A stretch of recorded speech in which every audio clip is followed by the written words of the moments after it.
ልክ ተሰውሬ ባለበት ሰዓት በርሚል ሰማዕቱ ቅዱስ ጊዮርጊስ እኔ አሁን ያለሁት አንተ ቤት ነኝ ይለኛል።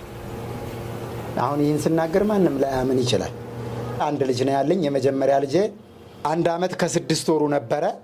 1 ዓመት ከ6 ወሩ ሙሉ አይቆምም አይድህም፣ አይቆምም አይድህም። የ1 ዓመት ልደቱ ሲከበርለት እንደዚህ ታቀፈ ነው ነበር የተከበረለት።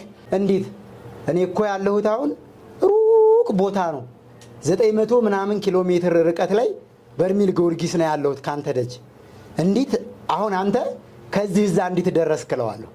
ምግብ አቅርበውልኝ እየበላው ልጁ ከሳሎን በእግሩ መጣ። በጣም ደስ የሚል ነገር ነው። ልጁ የቆመው የዛው የጊዮርጊስ ቀን በለቱ ነው። ማንም ሰው ሳይደግፈው ማንም ሰው ሳያነሳው ልጁ ዝም ብሎ ተቀምጦ ከነበረበት ጥቅምት 23 ቀን በቃ ከመሬት ተነስቶ ቀጥ ብሎ ቆመ።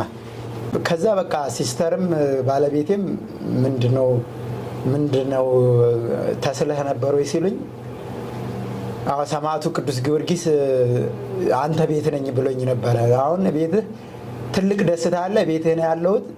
ከዚህ በኋላ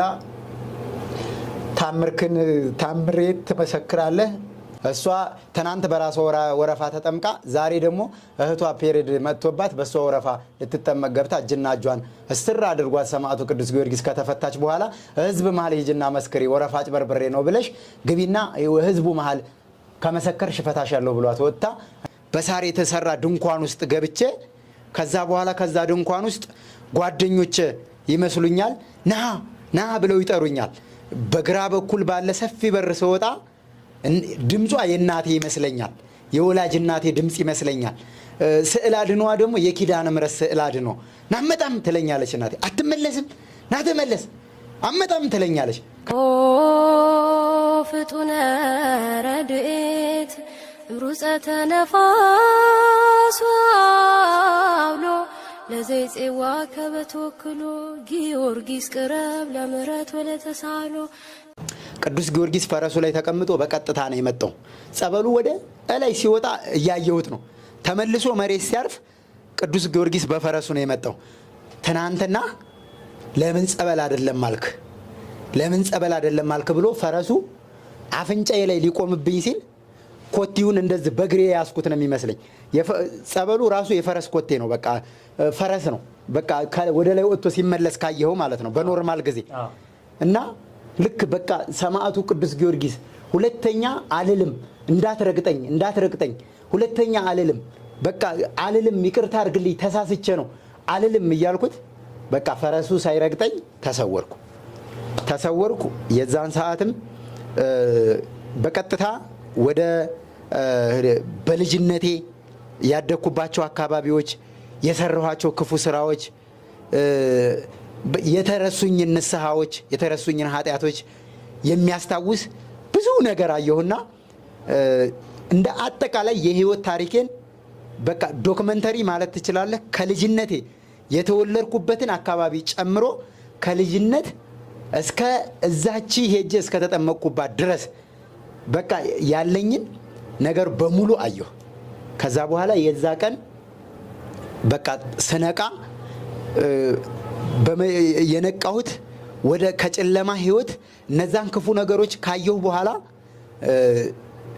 ልክ ወደ ቤቴም መጥቼ በምዕናቤ ማለት ነው ወደ ቤቴም መጥቼ ልጄንም ባለቤቴንም ያየኋቸው ይመስለኛል። እና ልክ ስነቃ ከጨለማ ወደ ብርሃን ለመሄድ ወደ ብርሃንም ለመሄድ የሚከለክለኝ አካል ነበረ። ወደ ጨለማም ሄጄ ደግሞ እስከ መጨረሻው ድረስ እንዳልገባ ቅዱሳን መላእክቶችና እመቤታችን ይመልሱኝ ነበረ። ከዛ በኋላ በእንደዚህ በሁለቱ ውጣ ውረድ ላይ ነቃሁ። ከነቃሁ በኋላ የዛ ቀንም እያለቀስኩ ነው የወጣሁት። በቃ እያለቀስኩ ነው የወጣሁት። ምን አለ ቅዱስ ጊዮርጊስ ብትምረኝ፣ ምን አለ ብትምረኝ፣ ምን አለ ብትፈውሰኝ እያልኩ ጊዮርጊስን በጣም እወደዋለሁ። ጊዮርጊስን ሳላቀው ገድሉን ሳላነብ 2007 ዓመተ ምህረት ላይ ለሰው የተቀመጠ መድኃኒት በግራጄ አንስቼ ግራጄ ተንከርፎ መስራት አይችልም ነበረ። በዛን ሰዓት ባጃጅ ነበር የምነዳው። ባጃጅ በሁለት እጅ ነው የሚነዳው። መንዳት አልችል ብዬ ባጃጄን ለሾፌር ሰጥቼ የራሴ ባጃጅ ነበረ። እጣ አውጥቼ ጊዮርጊስን አላቀውም ጭራሽ ማለት ነው።